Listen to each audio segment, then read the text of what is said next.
এখন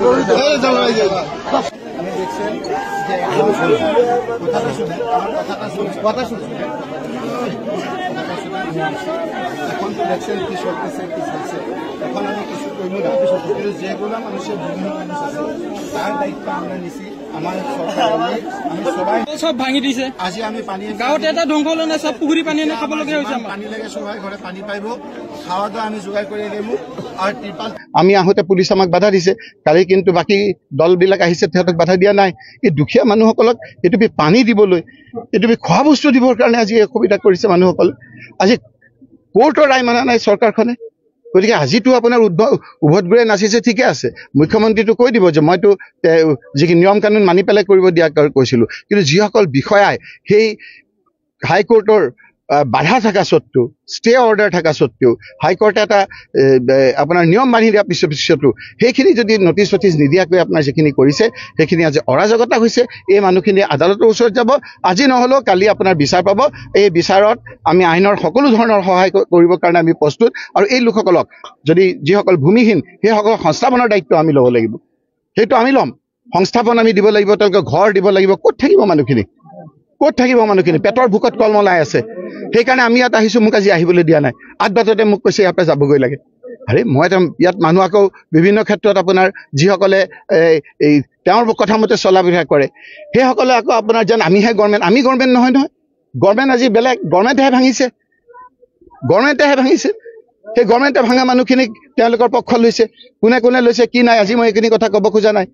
সেইকাৰণে মই কৈছোঁ যে এই দুখীয়া মানুহসকলৰ অকণমান কান্দোনটো যি হওক নহওক মানুহ আমিতো দানৱ নহয় মুখ্যমন্ত্ৰী ডাঙৰীয়া অকণমান আপুনি চাওক মানুহখিনিৰ কি অৱস্থা হৈছে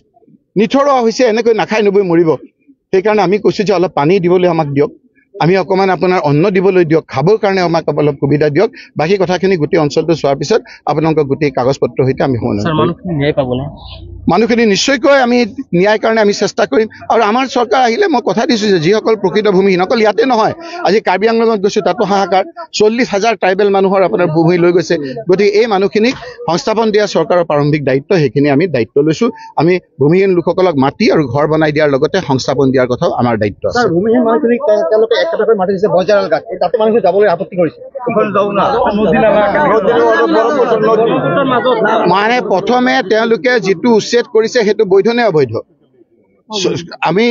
তাত কোৰ্টৰ অৰ্ডাৰ আছিল নেকি যে আপোনালোকে নটিচ দিয়ক নটিচ দিছে না নাই গতিকে যিসকলক নটিচ দিয়া নাই যিসকলে এই অবৈধভাৱে এই আপোনাৰ উচ্ছেদ কৰিছে তেওঁলোকৰ বিৰুদ্ধে এই লোকসকলে আইনী সাহায্য ল'ব আজিতো নিয়মমতে যদি আইনী সাহায্য ল'বৰ কাৰণে তেওঁলোকৰ পইচা নাথাকে চৰকাৰে পইচা দিব লাগে আমি সহায় কৰিম নটিচ নিদিয়াকৈ এনেকুৱা কৰিছে চৰকাৰৰ এক্সিষ্টিং আপোনাৰ কালিও কৈছে যে নীতি নিয়ম নামানি তেওঁলোকক নটিচ দি যি নিয়ম আছে তেনেকৈ কৰক আজি আপোনাৰ সংস্থাপন দিছে ইয়াত আপোনাৰ সেইখিনি ষ্টে অৰ্ডাৰ দিছে যিসকলৰ ঘৰ ভাঙিছে যিসকলৰ আপোনাৰ চৰকাৰে আপোনাৰ ইয়াত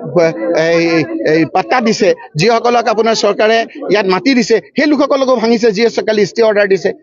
গতিকে আইনক মানি যিসকলে হাতত লৈছে তেওঁলোকৰ বিৰুদ্ধে ব্যৱস্থা ল'বৰ কাৰণে আমি এইসকলক সহায় কৰিম এটা বৰ্ণনা কৰিব নোৱাৰা এটা দৃশ্য গৰীব দুখীয়া লোকসকলক কেনেকৈ নিথৰুৱা কৰিছে সৰু সৰু বাচ্চাবিলাকক কেনেকৈ নিথৰুৱা কৰিছে ইয়াত আহিলে আপোনালোকে গম পাব আজি মই ইয়াত আহিছোঁ যেন একেবাৰে যুদ্ধ চলি আছে পুলিচ বাহিনীয়ে মোক আহিব দিয়া নাই ইয়াৰ ভিতৰলৈ মোক আহিব দিয়া নাই মানুহখিনিক দেখা কৰিবলৈ মোক দিয়া নাই এনেকুৱা এটা পৰিছে যে টেটু চাপি গোটেই মানুহখিনিক মাৰি পেলাব মানুহখিনিৰ অৱস্থা চাওকচোন কি হাহাকাৰ লাগিছে আজি আপোনালোকে পানী এটোপা দিয়া নাই আমি এতিয়া পানী আনিব খুজিছোঁ পানীখিনি আপোনাক আনিবলৈ বাধা দিছে গতিকে এই কথা বতৰাবিলাক অতি বেয়া হৈছে মুখ্যমন্ত্ৰী ডাঙৰীয়া অকণমান আপুনি এই কথাবিলাক আপোনালোকে চাওক আজি ইয়াত যুগ ধৰি মানুহসকল আছে এই লোকসকলৰ আপোনাৰ ইয়াত যিসকল পট্টা মাটি আছে সেইসকলৰ সুকীয়া কালি হাইকোৰ্টে আপোনাৰ ৰায় দিছে ইয়াত